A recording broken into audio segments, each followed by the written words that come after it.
Are Steven Anderson's parents divorced?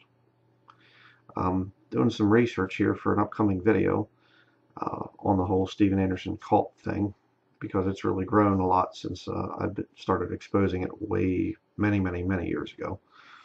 And it's really getting bigger and bigger, and it is a dangerous movement. Definitely, I'm going to be demonstrating that.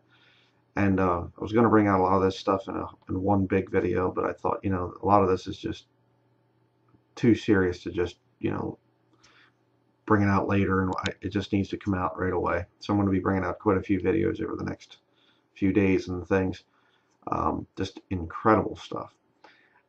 Again, a lot of people have divorces. A lot of people, I deal a lot with brethren that have gone through divorce, and it's, and bad situations, and everything. And I'm not going to judge people if they've gone through divorce, or if they have divorced relatives or whatever else. But when you have a guy like Steven Anderson who's just so vehemently, adulterers should be killed, divorce is not an option, and then you see that his own parents are divorced, and it just, I'm not going to talk about that. It's a double standard. It's a double standard of a lost man.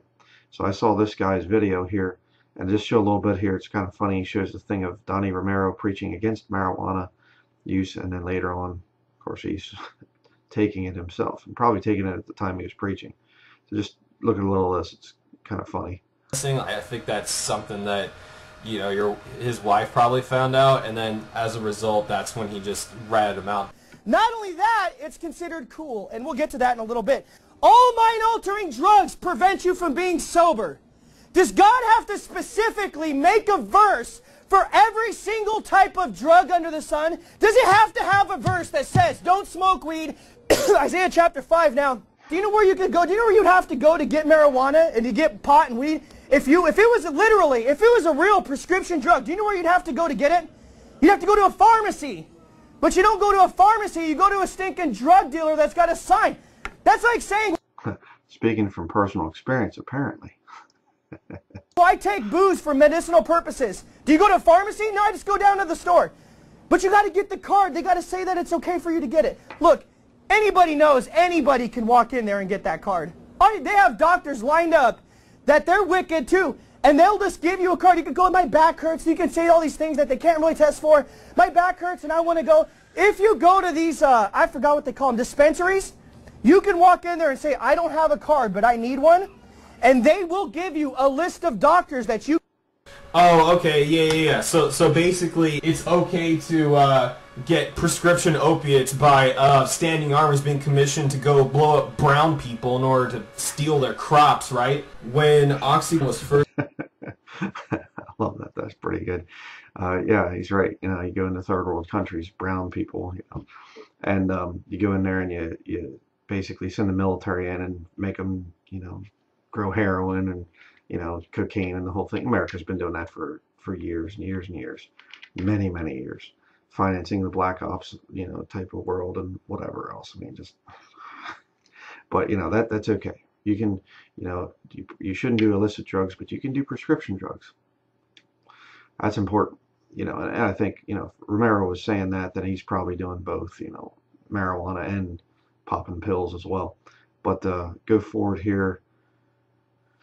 Right about here, I think, is when he starts talking about this thing. I was watching the video and he said this, and I thought, what? So here it is, the thing about Anderson's parents being divorced. Because then they would have to address the double standard of Steven Anderson's own parents divorced going to Verity Baptist Church. Nobody speaks to that. Nobody has addressed that for me either. Because then you would have to basically get rid of, I don't know, 25% to 33% of the entire congregation, bro. So that's... So, I heard that and I went, huh? So I wrote down here, at 350 or so you spoke about Steven Anderson's parents being divorced and attending Verity Baptist Church. What is your proof of this? And he says, my actual own personal attendance at the church. So he's a former member there, being an usher and potential pastor in the movement. Are you actually Denlinger, by the way? Laugh out loud. And he goes into here saying, yeah.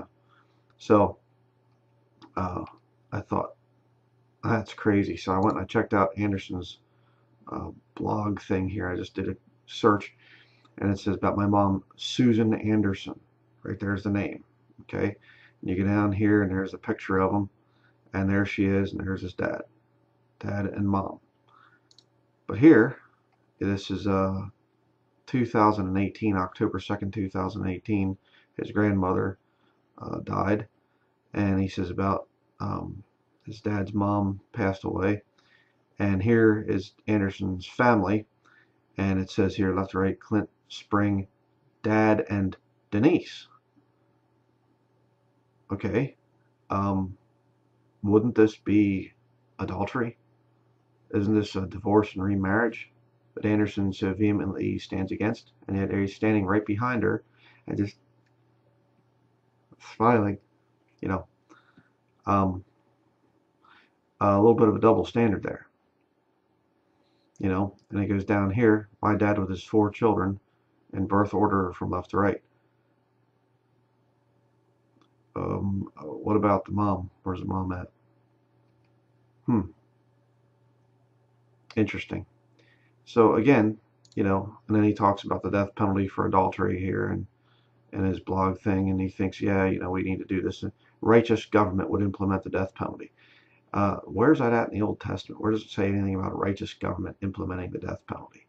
There are certain things that it's the congregation that's to take this guy out and stone him with stones that he die and whatever else. And they say, well, we can't enforce the death penalty for adultery because, you know, we're not allowed to by the government.